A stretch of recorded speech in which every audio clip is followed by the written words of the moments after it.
ඔයත් කැසියෝ මේඩ් ඉන් Japan original calculator එකක් හොයුවා හිටපු කෙනෙක්ද? එහෙනම් මෙන්න ඔයාලට විශේෂ අවස්ථාවක්. ඔයාලට පුළුවන් ලංකාවේ ඕතරයිස් සෙල්ලර් කෙනෙක් කරා ලංකාවේ කොහෙන්වත් ලැබෙන්නේ නැති විශේෂ දීමනාවක් යටතේ කැල්කියුලේටර් එකක් ලබා ගන්න. ඔයාලට කරන්න තියෙන්නේ පහළ නම්බර් එකට මැසේජ් එකක් දාන එක විතරයි. ඔන්ලයින් පේමන්ට් හෝ කෑෂ් ඔන් ඩෙලිවරි මාර්ගයෙන් ඔයාලට පුළුවන් ඔයාගේ කැල් එක ගෙදරටම ගෙන්න ගන්න.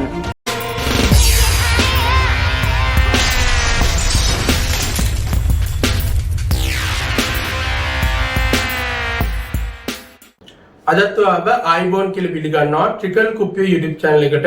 ඉතින් අද ඇවිල්ලා ඉන්නේ මම අලුත්ම වීඩියෝ සීරීස් එක ට්‍රිකල් කුප්පිය YouTube channel එකට අදත් ඔයාව iBone කියලා පිළිගන්නවා. ඉතින් අද මම ඇවිල්ලා ඉන්නේ RLC වීඩියෝ සීරීස් එකේ 3 වෙනි එපිසෝඩ් එක අරගෙන. ඉතින් අපි මීට කලින් කතා කරා RLC සර්කිට් වල ඉන්ට්‍රොඩක්ෂන් එක, ඒ වගේම සීරීස් RLC සර්කිට් ගැන. ඕගොල්ලෝ මේ වීඩියෝ දෙක බලලා නැත්නම් අනිවාර්යයෙන්ම මේ වීඩියෝ දෙක බලලා ඉන්න සම්පූර්ණයෙන්ම. මොකද නැත්තම් අද වීඩියෝ එක නම් තේරුම් ගන්න ගොඩක් අමාරු වෙයි. මොකද අපි ඒකෙදි කතා කරපු ගොඩක් දේවල් මේකෙදි කතා කරන්න බලාපොරොත්තු වෙන්නේ නැහැ. නිකන් කාලේ වැය වීමක් විතරයි වෙන්නේ. එතකොට මොකද සීරීස් එකක් හදන්න තියෙනවා නම් අපි අනිවාර්යයෙන්ම පැරලල් එකකට ලෑස්ති වෙනවා නම් සීරීස් එකකට ලෑස්ති වෙන්න ඕනේ. එතකොට ඒක නිසා දෙවෙනි එපිසෝඩ් එක බලලා ඉන්න පැරලල් එක හදනවා නම් ඒක නිසා අපි දැන් බලන්න යන්නේ පැරලල් RLC සර්කිට් වල ගණන් හදන්නේ කොහොමද කියලා.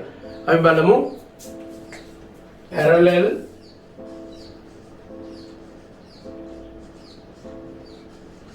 RLC circuits. तर parallel RLC circuit එකක් ගත්තොත් ඉස්සෙල්ලාම resistor එකක් තියෙනවා මේ විදියට, capacitor එකක් තියෙනවා, මේවා මාරු වෙන්න පුළුවන් තියෙන තැන්, inductor එකක් තියෙනවා. මේක යා කරනවා. මෙතන තියෙනවා AC supply එක, මෙතන තියෙනවා IT සමානයි Im sin omega t.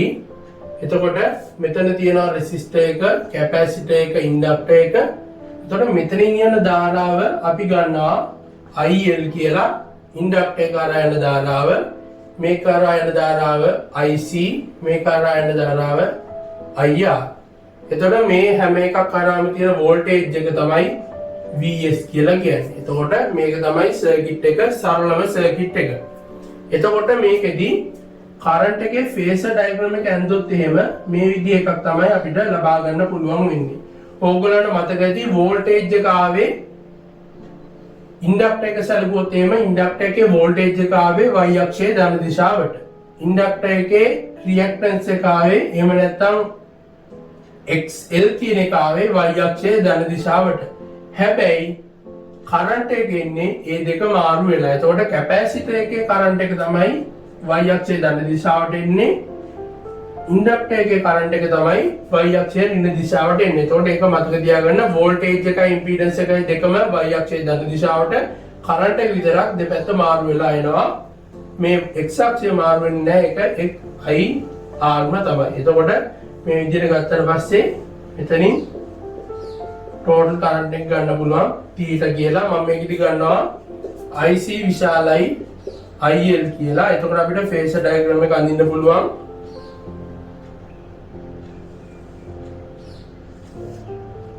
IR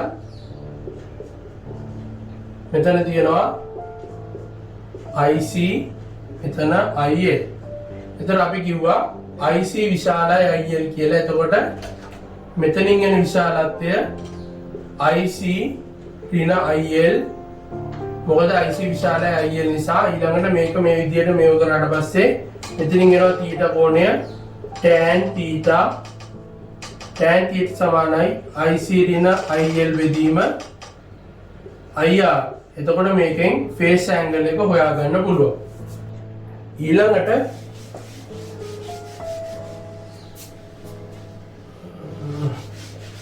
අපි ගමු අපා රෝගී සටහන අඳින්න යනවට මේ විදිහට තිබ්බේ. මෙතනට ආවේ IC ඍණ IL කියලා. IC විශාලයි IL නම් මෙතන IL IC, මෙතන IL, මෙතන IR, මේක θීටා මෙතන IS. එතකොට මේක තමයි phasor diagram එක current එක.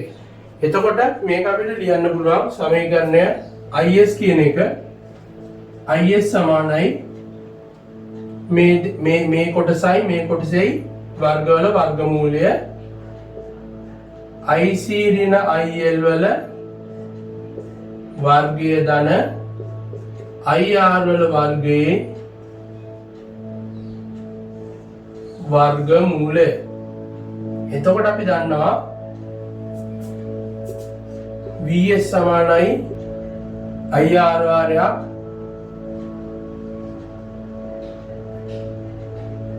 මේවත් කැපිටල් IR කියලාම ගන්නම්.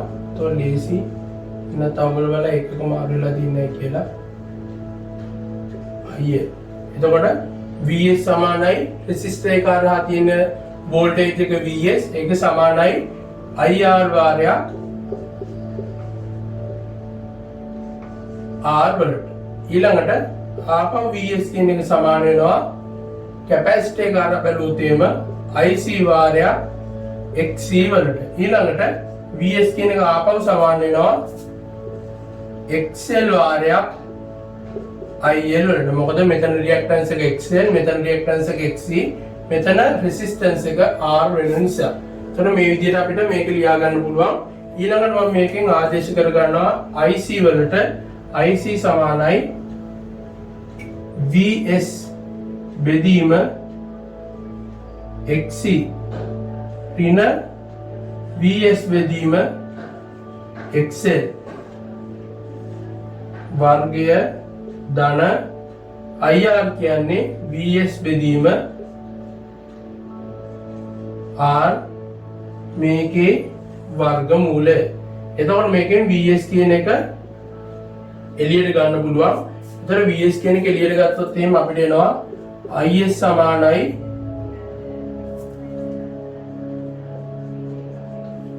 සමානයි VS කියන එක එළියට ගත්තට පස්සේ අපිට එනවා මම මේක මුලින් ලියා ගන්නවා 1/8 R වර්ගය ධන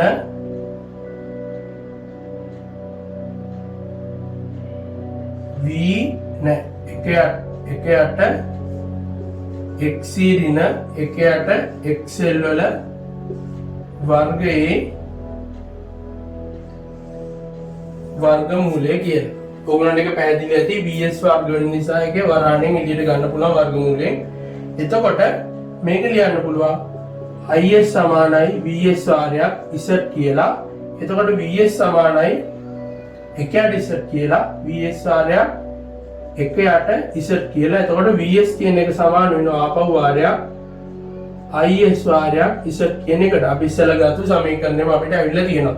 එතකොට මේකෙදි 1/8 Z කියන්නේ මෙන්න මේ කියන කොටසට. ඒ කියන්නේ 1/8 Z සමානයි එක වෙදීම R වර්ගය ධන 1/8 XC ඍණ 1/8 XL මේ දෙක මාරුනාට ප්‍රශ්නයක් නැහැ. මේකේ වර්ගයේ වර්ගමූලයට. එතකොට ඉම්පීඩන්ස් එක 1/8 වෙලා තමයි මේකට සමාන වෙන්නේ. එතකොට මේක තමයි පැරලල් RLC සර්කිට් එකේ ඉම්පීඩන්ස් එක හොයාගන්න සූත්‍රය වෙන්නේ. එතකොට මේකෙදී අපිට තියෙනවා පැරාමීටර්ස් ටිකක්. බලමු මොනවද මේ පැරාමීටර්ස් ටික කියලා. පළවෙනි පැරාමීටර් එක ඇඩ්මිටන්ස් එක.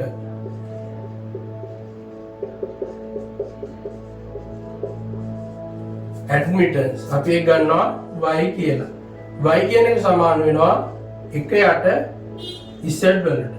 y සමානයි 1/8 Z. එතකොට මේක y වලින් ලියුවොත් එහෙම 1/8 Z සමානයි y නිසා මෙතන y සමානයි මේ කැලේ කියලා ලියන්න පුළුවන්. එතකොට y සමානයි 1/8 Z. එහෙම නැත්නම් Z සමානයි 1/8 y. ඒක තමයි ඇඩ්මිටන්ස් එක කියලා කියන්නේ. ඊළඟට තියෙනවා කන්ඩක්ටන්ස් එක.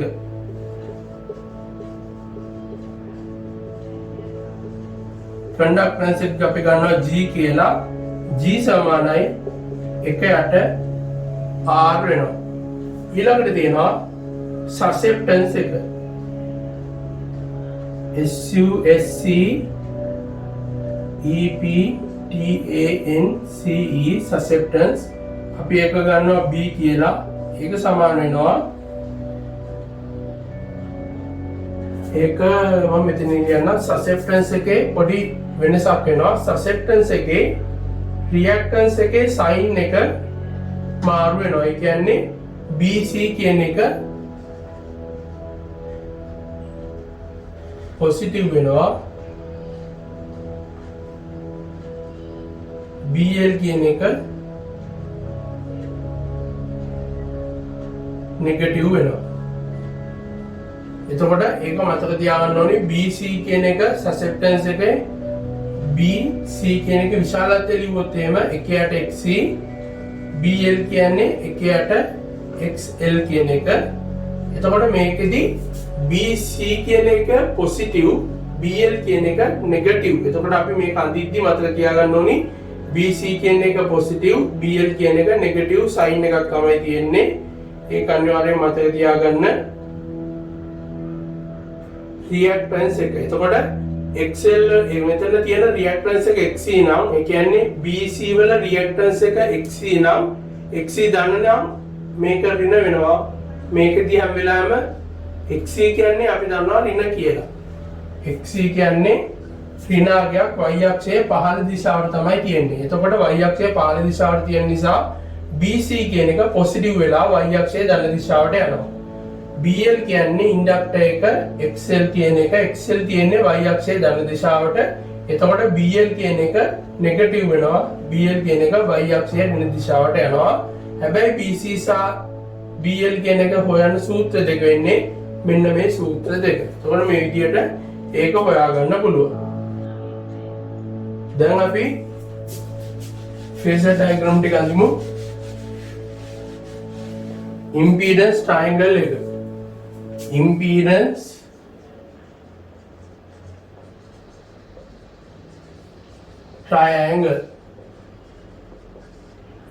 triangle එක අඳිද්දි ඉස්සෙල්ලා වගේමයි XL ඉහළට XC පහළට impedance එක නම් කොහොමද වෙනස් වෙන්නේ නැහැ දිශාව ඒ දිශාවමයි මෙතන R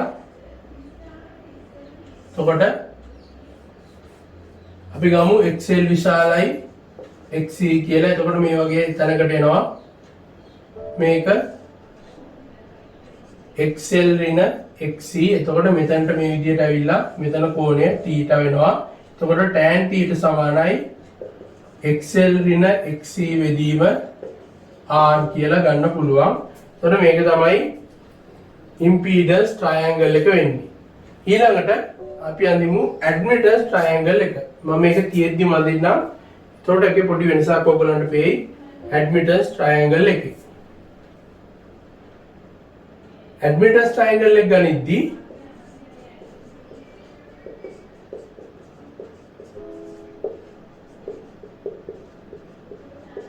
admittance triangle එක අඳින්නේ admittance එක conductance එක සහ susceptance එක පාවිච්චි කරලා. එතකොට conductance එක කොහොමද ඒ විදිහටම මේ පැත්තට තියෙනවා G කියලා. ඊළඟට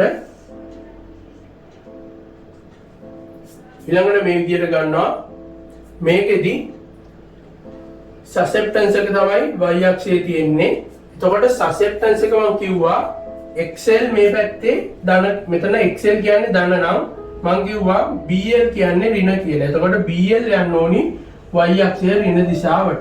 BL මේ පැත්තේ තියෙනවා BC කියන එක මේ පැත්තේ තියෙනවා මොකද XC කියන එක යට තිබ්බා. ඒක නිසා BC කියන එක ධන වෙනවා. එතකොට මේ විදිහට මාරු වෙනවා. එතකොට මේකෙදි මම ගන්නම් BL විශාලයි BC කියලා. එතකොට මෙන්න මේ පැත්තට තමයි ඉන්නේ. මේ පැත්තට આવොත් එහෙම මේ තියෙන්නේ BL ඍණ BC කියන එක. එහෙම නැත්නම් B කියන එක. එතකොට මේකෙදි කෝණය මේ පැත්තට එනවා θ කෝණය.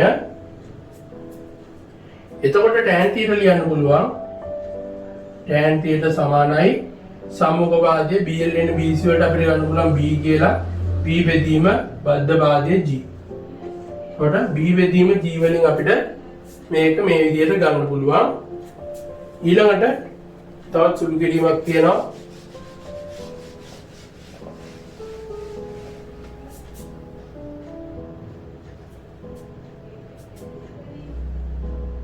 අපිට ලියන්න පුළුවන් දැන් මෙතනින් එන්නේ අපිට ඇඩ්මිටන්ස් එකනේ. මෙතන ඇඩ්මිටන්ස් එක තියෙනවා, මෙතන G තියෙනවා, මෙතන B තියෙනවා. ඒතර අපිට ලියන්න පුළුවන් y සමානයි G වර්ගය ධන B වර්ගයේ වර්ගමූලය කියලා. එතකොට G කියන්නේ 1/8 r කියන එක, 1/8 r වර්ගය ධන B කියන්නේ සසෙප්ටන්ස් එක මෙන්න මේකේ වර්ගය. එතකොට මේකෙන් එනවා අපිට BC ඍණ BL වල වර්ගයේ වර්ගමූලය කියලා. එතකොට මේක තවදුරටත් සුළු කරොත් එමෙනවා 1/8 r වර්ගය ධන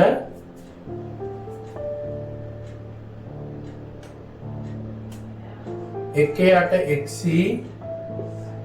ඍණ එකේ 8 xl වල වර්ගයේ වර්ගමූලය කියලා. මේ ඉන්නේ ඇඩ්මිටන්ස් එක. එතකොට මම ඉස්සෙල්ලා ඔයගලන්ට කිව්වා එකේ 8 z කියන්නේ y කියලා. එතකොට එකේ 8 z සමානයි y වෙලා තියෙනවා. මේ දෙක මේ විදිහටම සමාන වෙලා තියෙනවා. ඒ කියන්නේ එකේ 8 z සමානයි y කියලා අපිට මෙතනදී ඇවිල්ලා තියෙනවා. එතකොට මේ විදිහට ඇඩ්මිටන්ස් එක ගන්න පුළුවන්.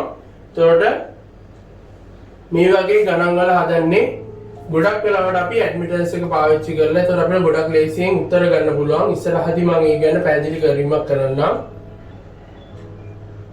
දැන් අපි උදාහරණ ගානක් බලමු.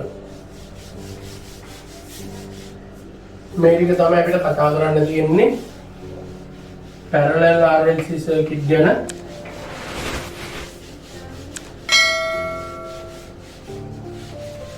parallel එක ටිකක් කම්ප්ලෙක්ස් කියලා ඔයගොල්ලෝ හිතනවා ඇති. මොකද මේකෙදි සසෙප්ටන්ස් එකක් ඇඩ්මිටන්ස් එකක් වගේ ආපු නිසා අපි ඒව පාවිච්චි කරලා අදුත්තෙන් මේ ගාන ටිකක් ලේසියෙන්ම හදා ගන්න පුළුවන්.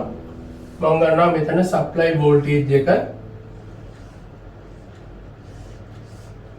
ඊළඟට රෙසිස්ටර් එක, කැපැසිටර් එක,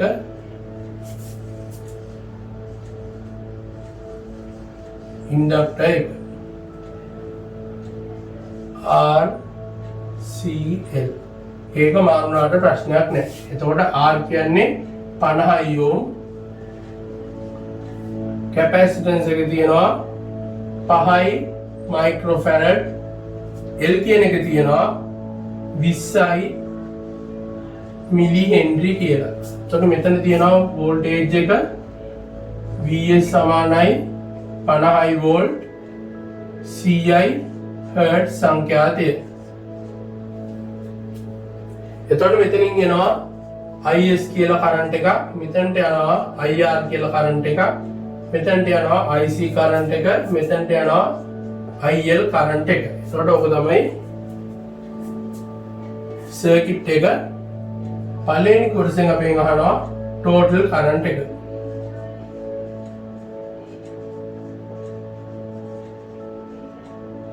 දෙවෙනි කොටසෙන් අපෙන් අහනවා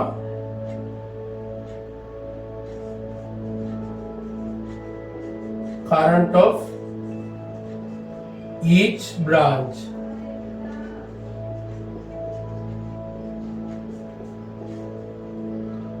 Total impedance එක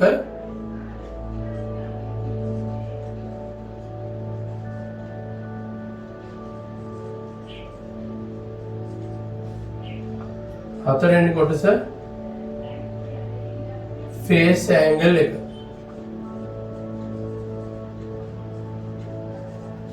පස්වෙනි කොටස current triangle එක. හයවෙනි කොටස admittance triangle එක. එතකොට මේ ටික තමයි අපි හොයාගන්න ඕනේ. දැන් මේ ගානත් ඉස්සෙල්ලා ගාන අපි සීරීස් වලදී ගණන් හදුවා වගේමයි අපි අනිවාර්යයෙන්ම හොයාගන්න ඕනේ XC XL කියන එක. ඒකට මම මෙතනින් හොයාගන්නවා ඕනෙම දෙයකට XC කියන එක හොයාගන්න ඕනි. XC සමානයි 1/8 25 FC. මේක සමානයි එක බෙදීම 25 F කියන්නේ CI, C C කියන්නේ කැපැසිටන්ස් එක 5 ගුණ කිරීම 10^6 මයික්‍රෝ.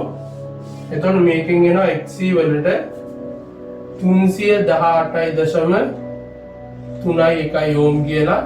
ඊළඟට XL හොයනවා 2π FL 2π F කියන්නේ CI L කියන්නේ 20යි මිලි හෙන්රි 20 ගුණ කිරීම 10^3යි. එතකොට මේකෙන් එනවා 12.56 ඕම් කියලා. එතකොට මේ ටික අපි හොයාගෙන තියෙනවා. ඊළඟට අපෙන් අහනවා ගානේදී අහන්නේ ටෝටල් කරන්ට් එක. ටෝටල් කරන්ට් එක හොයන්න නම් අපි කරන්න ඕනි V සමානයි IZ කියන සමීකරණය පාවිච්චි කරන්න ඕනි. V දන්නවා ටෝටල් කරන්ට් එක හොයන්න ඕනි. අපි ටෝටල් ඉම්පීඩන්ස් එක හොයාගත්තොත් එහෙම අපිට මේක හදාගන්න පුළුවන්. එතකොට ටෝටල් ඉම්පීඩන්ස් එක 1යට Z කියන එක සමාන වෙනවා වර්ගමූල 1යට R වර්ගය ධන 1යට XC ඍණ 1යට XL වල වර්ගයට. එතකොට මේකට සමාන වෙනවා. දැන් අපි මේ අගයන් ටික මෙතනට ආදේශ කරනවා. 1යට R කියන්නේ 50 වර්ගය ධන 1යට XC කියලා අපිට ආවේ 318.31 ඍණ 1යට 12.56 වර්ගයේ වර්ග මූලය. එතකොට මේකෙන් එනවා අපිට 1යට Z වලට අගයක් එනවා. ඒක සුළු කරාට පස්සේ Z වලට එනවා 12.65 ඕම් කියලා අගයක්.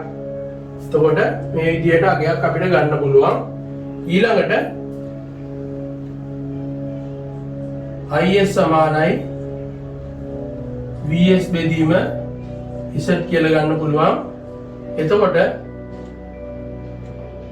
VS කියන්නේ 50 වෝල්ට්. ඒක බෙදනවා 12.65න්. එතකොට එනවා IS කියන එක 3.95 ඇම්පියර් කියලා.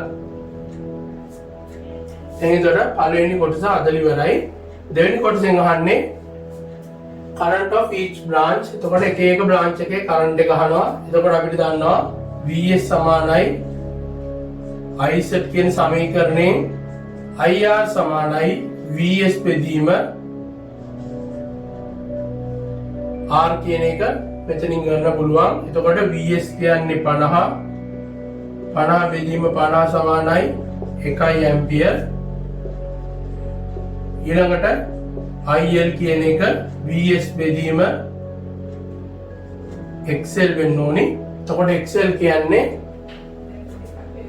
මෙතනින් කියන එක XL කියන්නේ 12.56. 12.56 ගත්තට පස්සේ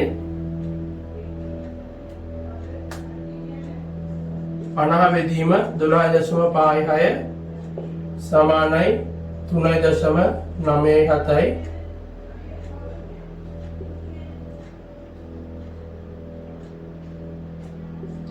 IC සමානයි VS බෙදීම XC 50 බෙදීම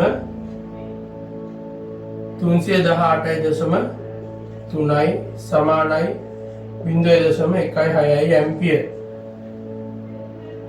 එතකොට මේ විදිහට අපිට කරන්ට් ටිකක් එනවා. දැන් ඔයගොල්ලන්ට ප්‍රශ්නයක් එනවා ඇති ටෝටල් කරන්ට් එක 3.95යි. මෙතනට වෙලා තියෙනවා 3.97 ඇම්පියර් කියලා IL කියලා. මොකද්ද මේ වෙලා තියෙන්නේ කියලා ඔයගොල්ලන්ට හිතනවා ඇති. ටෝටල් කරන්ට් එක වෙලා තියෙනවා 3.95යි කියලා. IR එකක් ඇවිල්ලා තියෙනවා. මෙතන 3.97ක් ඇවිල්ලා තියෙනවා. එතකොට 97 ගත්තේ නැතත් මෙතනට 3ක් තියෙනවා. එතකොට 3යි 1යි මෙතන 4යි මෙතන 4යි ගානක් එනවා ඇම්පියර් 4.9යි ගානක් එනවා. මෙතන ඇවිල්ලා තියෙන්නේ 3.95යි. එතකොට මේවා කෙලින්ම එකතු කරලා නෙවෙයි අපි ගන්නෙ. මොකද අපි දන්නවා මේවට angles තියෙනවා. එතකොට angles තියෙන නිසා අපි ඒවා angles එක තමයි ගන්නෙ. angles අරන් ඒවයින් තම සම්ප්‍රයුක්තය අරන් තමයි සම්ප්‍රයුක්ත ධාරාවට යන්නේ. එතකොට සම්ප්‍රයුක්ත ධාරාවට යන්න ලේසිම ක්‍රමය තමයි මෙන්න මේ ක්‍රමය. එතකොට මේ විදිහට අපිට පුළුවන් පළවෙනි කොටස සහ දෙවෙනි කොටස හදා ගන්න. එතකොට total impedance එක ගන්නවා ඊළඟ කොටසෙන් අපි total impedance එක තුන්වෙනි කොටස විදියට මේ විදියට හදලා තියෙන්නේ total impedance එක. ඊළඟට phase angle එක අපෙන් අහනවා. phase angle එක ගනිද්දී ඔයගලන්ට මතක ඇති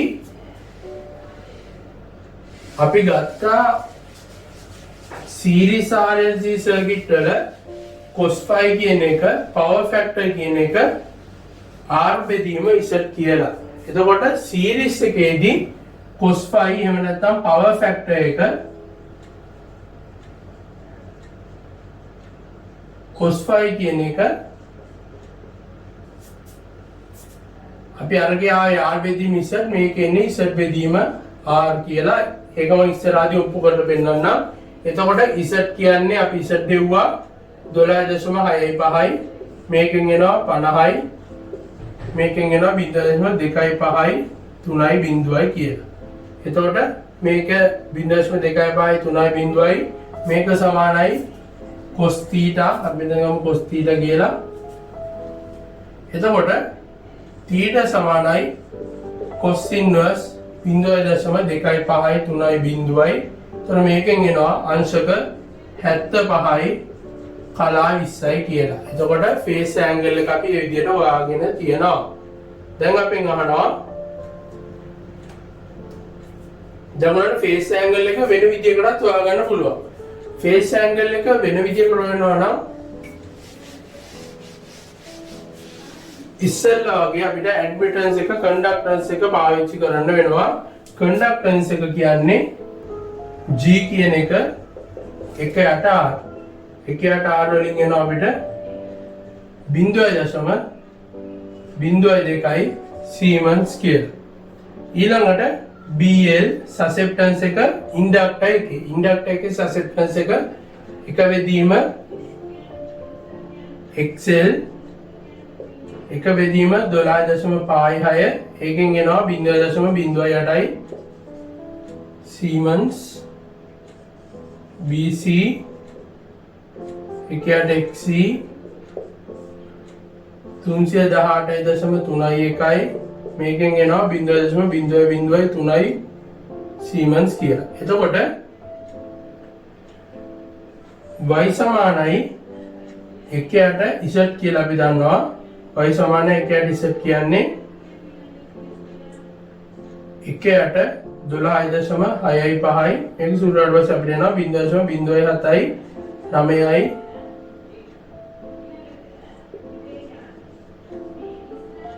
Siemens කියලා. දැන් ඕගලන්ට මතක ඇති අපි ගත්ත ත්‍රිකෝණයක් මේ විදිහට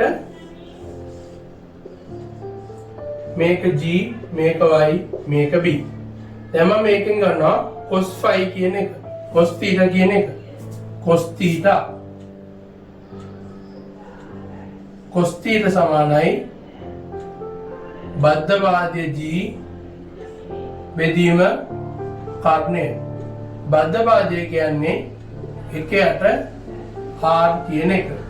1/8 R බෙදීම y කියන්නේ 1/8 z. එතකොට එනවා මේකෙන් ආපහු z බෙදීම R කියලා. ඒකයි මම කිව්වේ ඉස්සෙල්ලා cos phi කියන එක ගන්න පුළුවන් මේකෙදි z බෙදීම R කියලා. අරගේ ආවේ R බෙදීම z කියලා. එතකොට මේකෙනුත් එනවා 75යි අංශක 20යි කලා කියලා. එතකොට මෙන්න මේ ටිකත් මේ විදිහට සුළු කරගන්න පුළුවන්. එතකොට ඒ ටික ඕනි වෙන්නේ අපිට ට්‍රයැන්ගල් ටික ඇඳගන්න. මේකෙදි අපෙන් අහන්න තියෙනවා කරන්ට් ට්‍රයැන්ගල් එක. කරන්ට් ට්‍රයැන්ගල් එක අපි ඉස්සරම ඇඳලෙමු.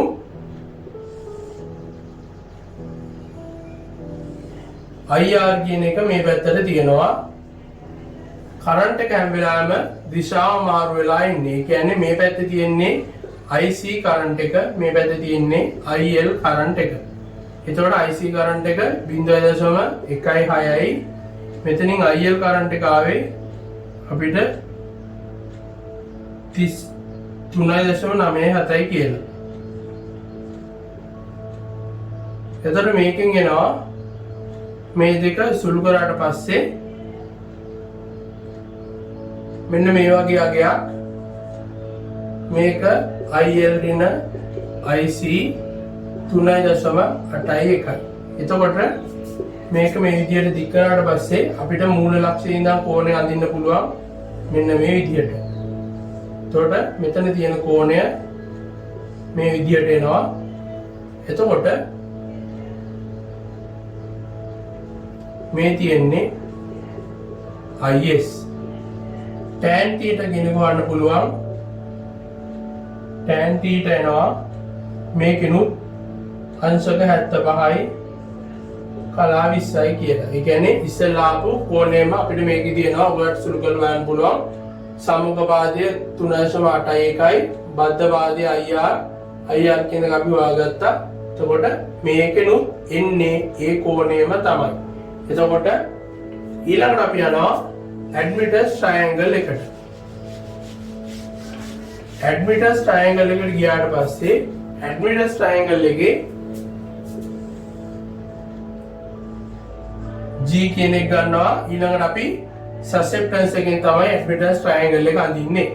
සසෙප්ටන්ස් ට්‍රයැන්ගල් එක ගත්තට පස්සේ ඒකෙදි මෙතන තියෙන්න ඕනි BL නෙවෙයි BC, මෙතන BL. එතකොට අපිට BL කියන එක ආවා 0.08යි කියලා. මෙතන ආවා 0.003යි කියලා. එතකොට මේකෙදි විශාලත්වය වැඩි මෙතන. එතකොට මේ පැත්තට තමයි එන්නේ. මෙතනින් එනවා BL ඍණ BC කියලා.